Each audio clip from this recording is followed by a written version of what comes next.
Thank you. Ladies and gentlemen, put your hands together for the webmaster and team for making this show live.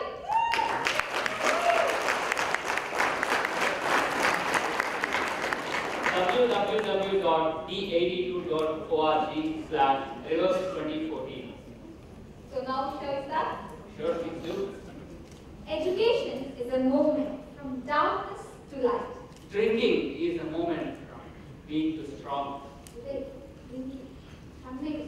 I meant drinking the essence of education. To serve this educational drink, we have with us a special educational speaker. To introduce this special educational speaker, we have a humble Toastmaster, a passionate trainer, compassionate mother, and a certified psychologist.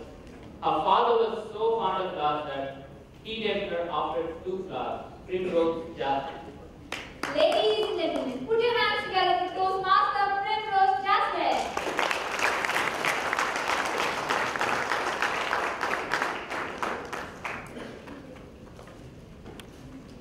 She is also part of class. It's never too late to give a rose to Primrose.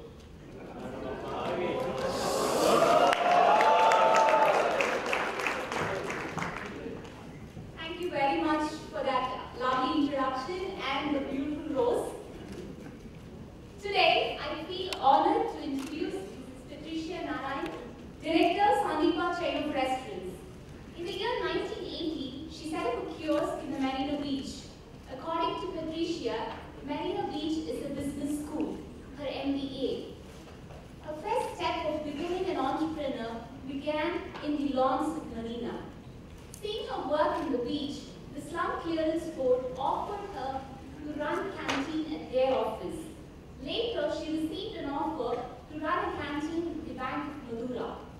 She started with 2 people, which later multiplied to more than 150 people, leading to the growth of multiple outlets in Chennai. Recognition of her hard work came in the year 2010 when the Federation of Indian Chamber of Commerce and Industry awarded her with the FICCI Women Entrepreneur of the Year Award.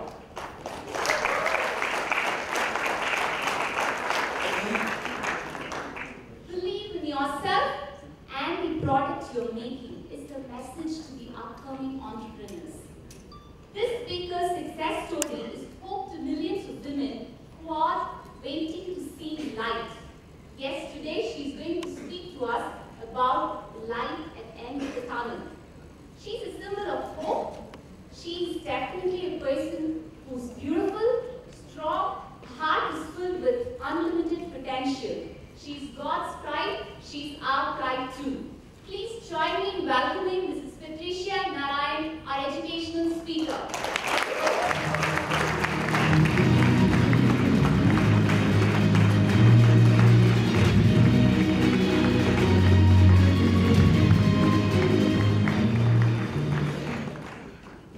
Good morning to all of you. Good morning.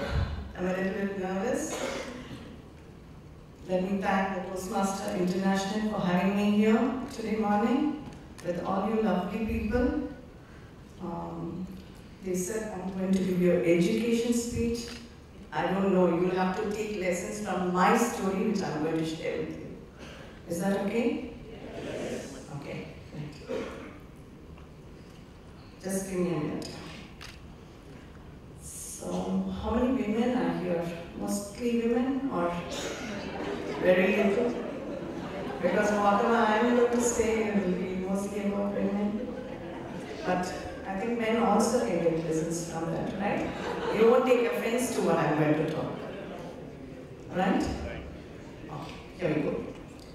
Okay. A woman of substance or a woman achiever is a woman of power. Do you all agree? Okay, because I've been given a title like that, I always want to say something about that. A woman is a positive influence. And a meaning of woman is to be something of power. The greatest compliment a woman can get in order to become a woman of substance would be like, we have to show ourselves or prove ourselves to people.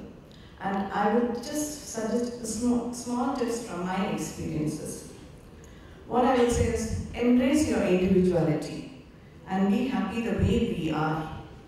The pressure put on women in today's society is immense, and I admire any female out there who doesn't let their high demands and expectations get them down. In my experience, I have learned that as women, we should not let the likes of perfected images of criticism affect us, and it has come as such a relief to me to realize that being different and imperfect is far more interesting than being a perfect person. I believe that being yourself and feeling happy as yourself, a woman can become an achiever. The next one which I would emphasize is to use your voice. Usually we women, we don't voice out our opinions. We are all blessed with voices, so use them.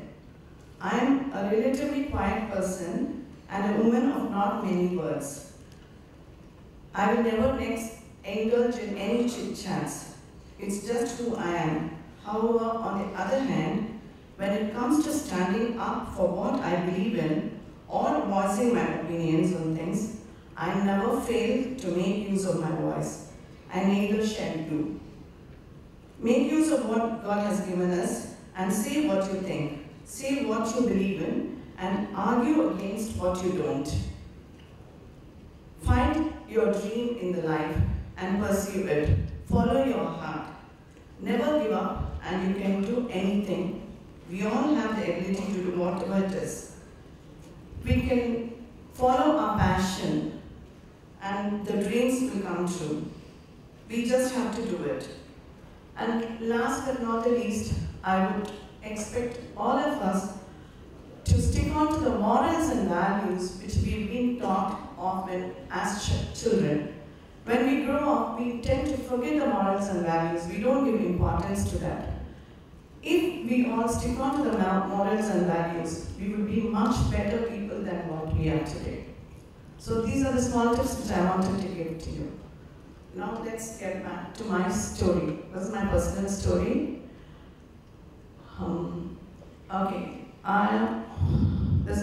We go back 30 years back. Like Jasmine has given my entire story in a nutshell. I was thinking how I'm going to talk about 30 years of my life. But then she's made it so easy. She's just brought out the essence of everything there. So now I think I have to elaborate on that. I was married when I was 18 years old. And mine was a love marriage. And I'm not here to debate on whether it is good to fall in love and get married or not. My marriage was a failure. But then, as I mentioned, let's all not be very perfect. Imperfect things can be made perfect. That is what I have proved to this world, and I'm very proud of that. So, when my marriage failed, I had no support of anybody. My parents, my in-laws, and I was like very egoistic. I wouldn't want to go back to my family for any help. And that's when I was on the crossroads. I thought that I'm doomed and there's nothing to fall back on. That's where I always believed that I started pursuing a career which was my passion. My passion was cooking. When I was very young itself, I would love to do something in the kitchen. And that was my passion. And only at that stage did I realize that my passion can take me to the next level and it is going to give me an income. So I started in a very small way. As she said, I had a small kiosk on the marina. But when I want to do something, I have some fire in me. I mean, all of us, we do. We have to search inside ourselves to find out what we are good at. I mean, I would only say we are educated to do things, we go and learn something, but sometimes we all have some passion which we don't pursue. So when we feel like we want to be entrepreneurs or we want to prove something to this world, I would suggest that search search within yourself, search inside your soul, and you will find something which you can prove to the world that you will be an achiever. So from there on, okay, my story. Then when I started doing this, and to get a permission in the PWD lawns, it took almost a year for me. About a year, I walked up and down the secretariat, and finally I got the permission there, and I started a small kiosk. I did not have any professional qualification to run business, so that is why I always tell I have done my MBA at the lawns of the Marina, because I learned everything there, every small knickknacks, like all the nuances of doing a business. I learned it from there. I started with catering. I mean, the first sale of the day was 50 paisa. And I was so broken, I was so dejected. But then something told me, no, we have to do it again. And from there, it was no turning back. So I started with a 50 paisa income. And then from there, I started doing a lot of catering contracts. I was doing institutional catering. And then, of course, as I told you, there was no looking back at all. But then, why did I tell them to have a title at the end of the tunnel is, the light at the end of the tunnel is, always we keep, I would suggest all of us keep moving forward, so that we always have the expectation that there is some light at the end of the tunnel. So it is not that once we come out and then it's a bed of roses. No, it's not that. Everything was fine. I had 2 children. My marriage was very bad, and I had to come out of marriage, and I was a single parent. I had to bring up my 2 children. And everything was fine. I was thinking, okay, now everything is done. I'm fine. I'm wonderful. I'm settled and all that. But then again, I had a terrible thing happening in my life. That is, my son, I had put him on merchant navy. He was sailing. He was just going to become a captain. And my daughter, she had just finished her visual communication, and I got her married. And 30 days after her marriage, she met with an accident, and I lost my daughter and my son-in-law in a road accident. So I thought that was the end of my story, and there was no light. There was not going to be any light at the end of any tunnel. But this accident happened in a place called Achterpakam, near Chengalpad. And the mistake was not theirs. There was some road work going on, and the traffic had been diverted. There were no signboards, there was nothing. And because of that, I had to lose my children. And as a mother, it was very painful, and my business and everything was just falling, crumbling down. And I was not in a position to hold it back. And that was the time when my son left his job, stood with me, and he supported me. And it's exactly 10 years now. About 2 to 3 years, I was totally down. And of course, people around us, like there are good people, there are bad people, there are supporters, and people who are like very happy when you fall down. And people like that, like, why I'm telling you all this is, we need the courage within ourselves. We have to stand up on our own. Wherever we fall, we have to get up and stand on that place. That's why I'm trying to tell you this. And if today I'm able to stand here and talk about my daughter, it's because I have brought myself. I have not taken any support from anybody, no professional help, but I've been my consoler, and I have brought myself to this place. And from then on, my son took up my business. He started restaurants. We had a lot of failures. Then I got into corporate catering. But then, of course, the public, the people, the social, the media, they recognized me. And of course, when people recognize you, you get a boost.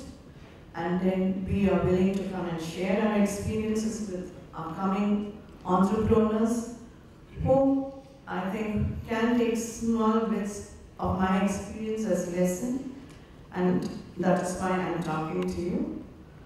And I think that is it. I'm done.